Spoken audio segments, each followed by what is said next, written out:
Well, of course, the focus today is firmly on Eskom and Nersa, the National Energy Regulator of South Africa, granting this 18.65% tariff increase for the year 2023 and 2024. But of course, as we all know, more money is on its way to Eskom, but unfortunately they can't keep the lights on. So what does it actually mean for me and you and ordinary households, and especially small businesses that have salaries to pay? Luckily, we have eNCA reporter Pule Letshwiti-Jones, who's going around and getting some reaction for us. Hello to you, Pule. And we're hearing reports now, if you take a look at stage 6 blackouts, it's costing our economy up to 4 billion rand every single day. This must be devastating. What are people telling you?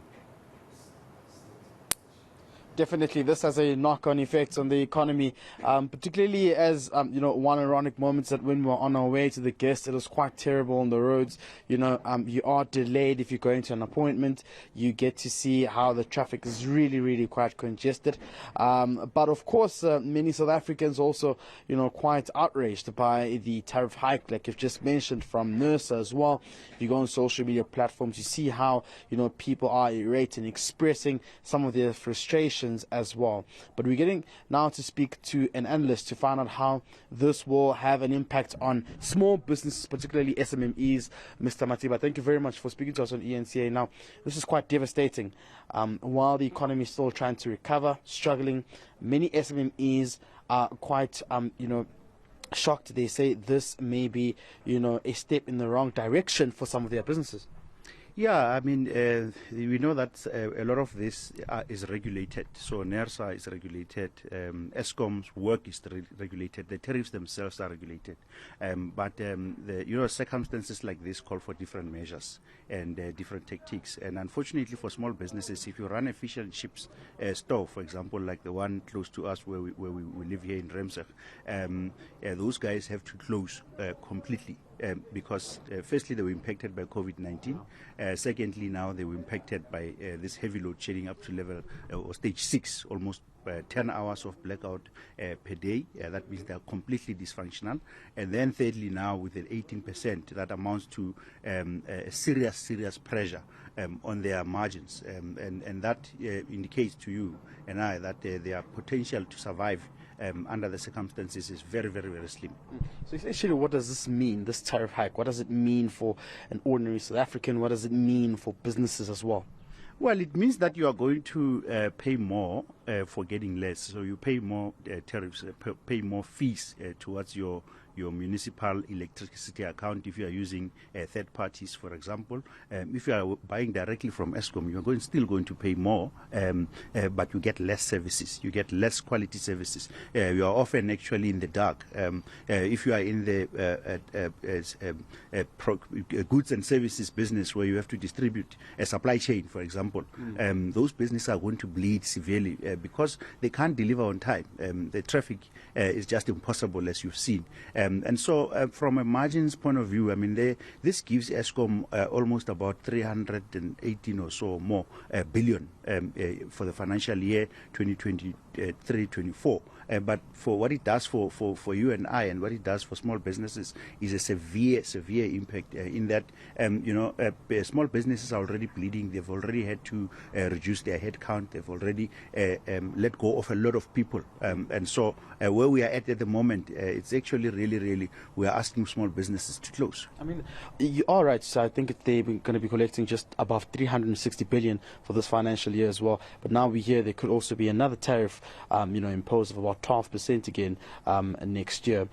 Does this mean, like you're saying, does this mean that it's going to be a difficult time, it's a difficult period for small businesses as well? Yes, it means that our problems are going to be heavy in the short term, so almost immediately, but our problems are here for a long time to come.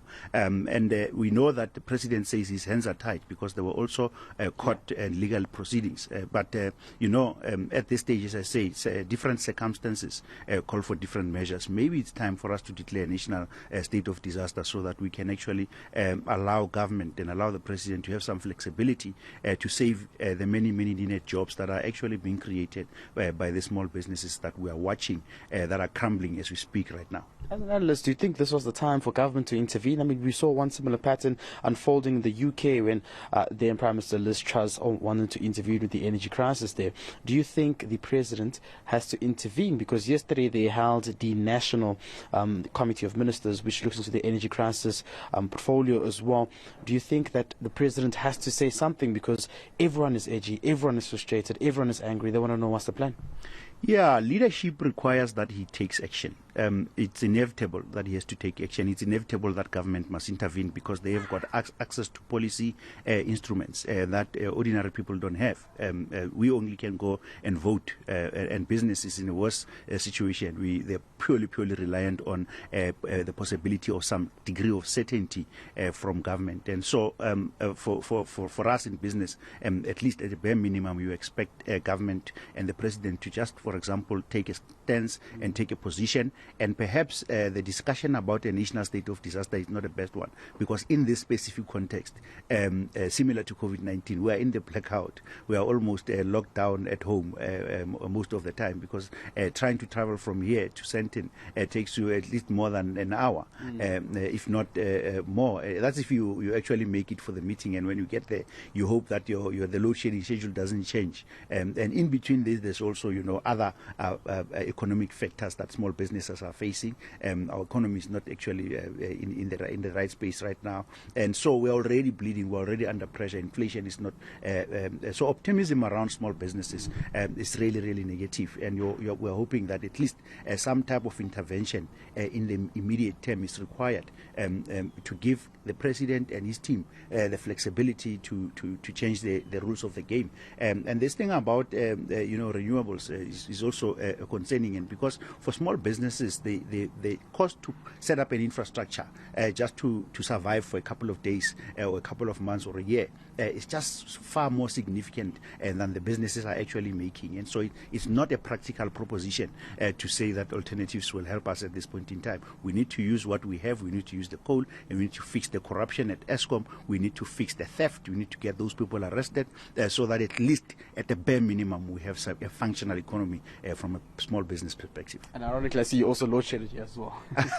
Absolutely, and then we have had to actually put up systems and basic resources for a household like this. Some range between 68k to around 150,000 just for a small property like this, and that tells you that we are in trouble, and most people in this country will not be in a position to afford those type of fees. Mr. Mateba, thank you very much, Gareth. Of course, analyst there, Tepo Mateba, speaking to us regarding the impact of load shedding on SMMEs, but furthermore saying, government and of course the President should take a stance and try to see how they can, resolve the situation and intervene. But we do understand that yesterday, of course, there was that meeting that was taking place to look into a situation of the energy crisis in the country. And remember, there was also the press briefing by the presidency spokesperson, Vincent Magwinya, who said that unfortunately the president's hands are tied and that Eskom does need this money. But for many South Africans, they believe that this is a situation which will trouble their finances.